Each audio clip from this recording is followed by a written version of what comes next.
Imagine moving into your dream home, only to find that someone, somewhere, is watching your every move. No faces, no names, just letters that chill you to the bone.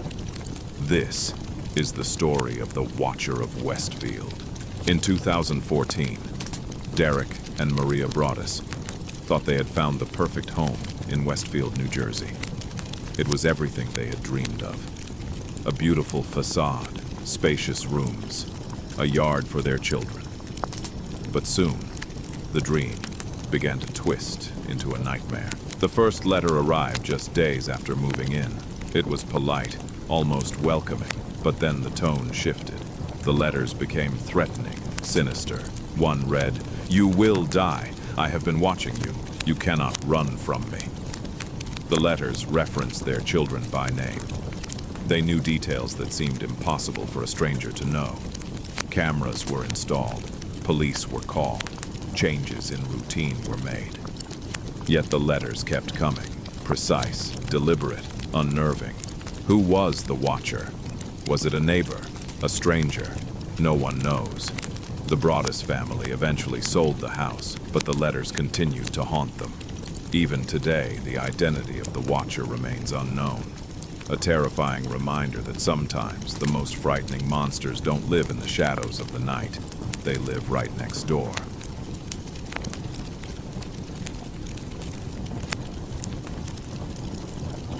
In December 1900, 3 men vanished from a remote Scottish lighthouse. There was no storm, no struggle, just silence. What happened on the Flannan Isles remains one of the greatest maritime mysteries of all time. 3 lighthouse keepers were stationed on the isolated Flannan Isles. Their job was simple: maintain the light, keep ships safe.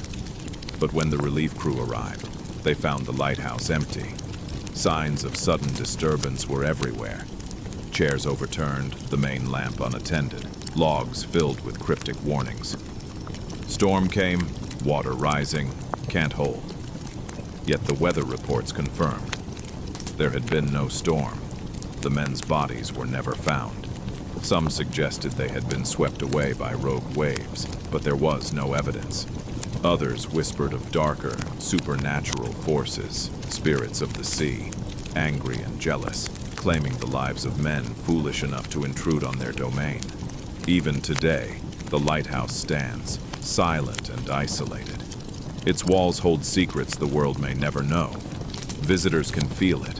Something ancient and watching lingers, a ghostly echo of 3 men who disappeared, leaving only fear behind.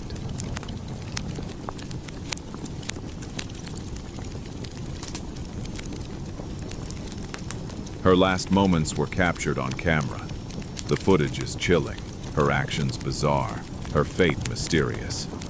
This is the story of Elisa Lam and the hotel that has claimed countless souls. In 2013, 21-year-old Elisa Lam checked into Los Angeles' infamous Cecil Hotel.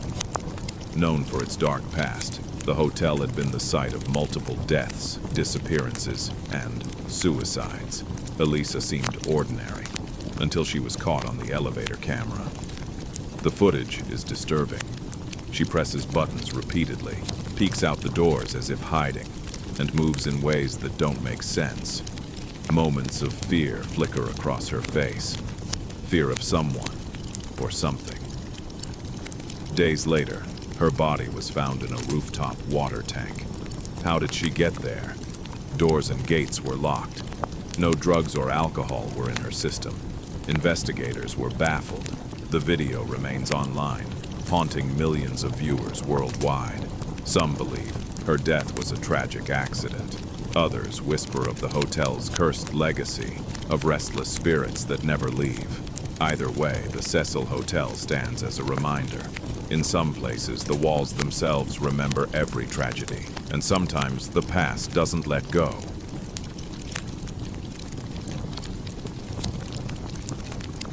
In the quiet mountains of Colorado stands the Stanley Hotel, famous for inspiring The Shining. But one room, room 428, has a story that chills guests even today. In 2007, a family checked into the room. From the moment they entered, strange things began. Objects moved on their own. Doors opened and closed without a breeze. The air was cold, even in summer. At night, the parents woke to the sound of a woman crying softly in the corner. The children reported seeing a pale figure standing by the window, watching them. When the parents investigated, the room was empty.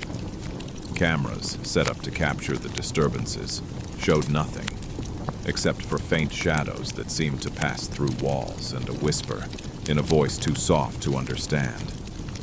Guests who stayed afterward refused to enter the room alone. Some say the spirit is that of a former maid who died in the hotel decades ago.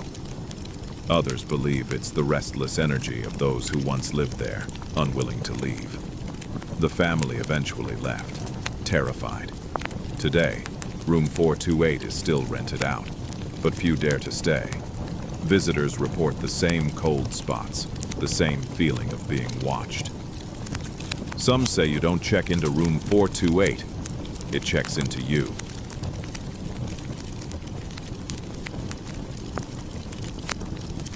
In 2008, 19-year-old Brandon Swanson vanished on a quiet spring night in Minnesota, leaving a mystery that haunts the small town to this day.